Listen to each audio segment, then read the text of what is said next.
তাইজুলের অসাধারণ বোলিং তৃতীয় দিনে শ্রীলঙ্কার বিপক্ষে 5 তুলে নিলেন।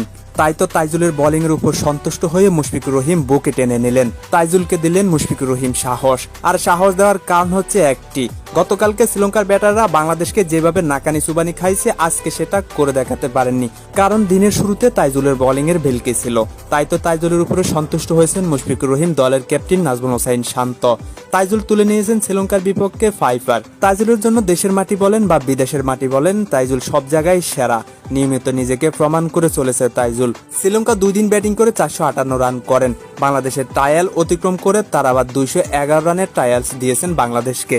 বাংলাদেশের হাতে এখনো 2 দিন আছে শ্রীলঙ্কার ট্রায়াল পূরণ করে শ্রীলঙ্কাকে লিড দেওয়ার। অন্যদিকে শ্রীলঙ্কাকে প্রথম দিনে কিছু না করতে পারলেও দ্বিতীয় দিনে বেশ ভালো বোলিং করেছেন নাইম ইসলাম।